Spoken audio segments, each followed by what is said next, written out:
अंकिता एक गरीब घर की साधारण लड़की थी। उसके माता पिता अपने पुश्तैनी गांव में एक साधारण राशन की दुकान चलाते थे। 4 भाई बहनों में अंकिता सबसे बड़ी बेटी थी।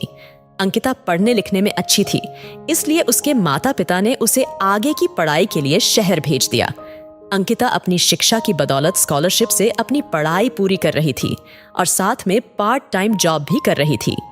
अपने काम के दौरान उसकी मुलाकात जय से होती है। शुरू में जय और अंकिता में केवल काम को लेकर बातचीत होती थी। शुरुआती दौर में जय को भी अंकिता बिल्कुल पसंद नहीं थी।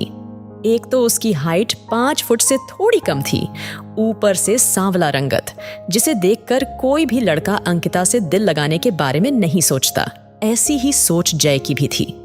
पर अंकिता के साथ काम के दौरान उसे अंकिता को अच्छे से जानने समझने का मौका मिला।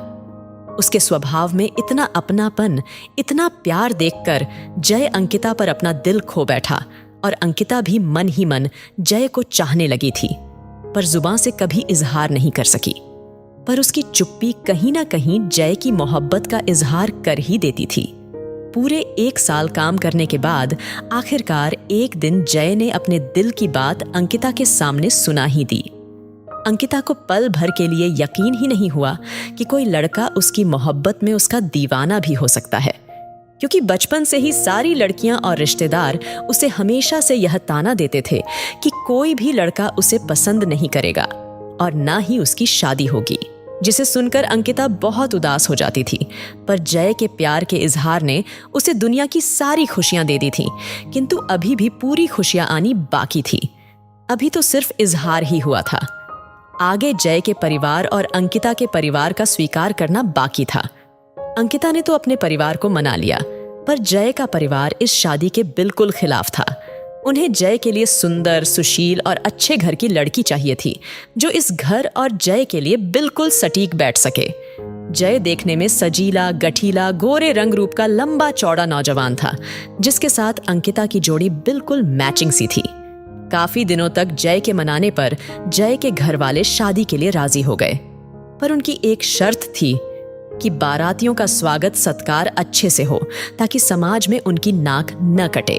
जैसे तैसे अंकिता के घर वालों ने पैसे इकट्ठे किए और अच्छे से अंकिता और जय की शादी हो गई। विदाई में अंकिता सिर्फ और सिर्फ अपने संस्कार दहेज में लेकर आई, जिसे देखकर जय की बुआ और रिश्तेदार नई नवेली दुल्हन अंकिता को तानों का भरपूर डोज देने लगे। पर अंकिता ने उन सब की बातों को कभी दिल से नहीं लगाया और अपने कर्तव्यों को बखूबी निभाने लगी। आहिस्ता आहिस्ता अंकिता ने अपनी ननद के दिल में जगह बना ली और फिर सास ससुर का दिल भी अपने व्यवहार से जीत ही लिया। अब जब भी कोई अंकिता को कुछ बोलता तो सबसे पहले अंकिता की सासू माँ राधा जी सबको करारा जवाब देकर सबका मुंह बंद कर देती। शादी के 6 माह बाद एक दिन विमल बुआ जी आई।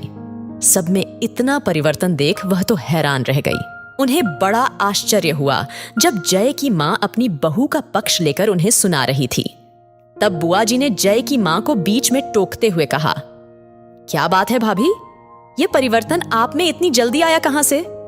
बहू ने कोई जादू किया क्या जो उसके ही गुणगान कर रही हो? पहले तो भर भर के बहू की शिकायतें किया करती थीं।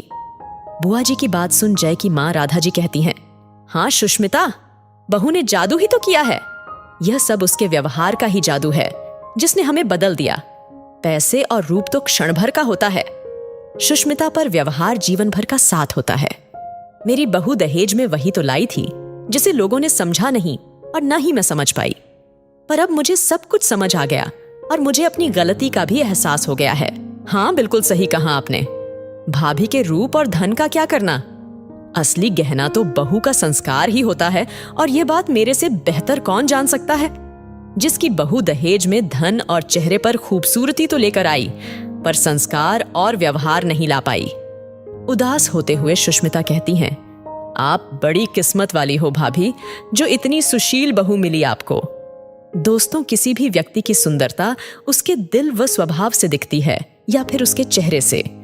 अपनी राय कमेंट करके जरूर बताइएगा और इसी तरह की इंस्पिरेशनल वीडियो देखने के लिए हमारे पेज को फॉलो कीजिएगा। तो मिलते हैं अगली वीडियो में। आपका बहुत बहुत धन्यवाद।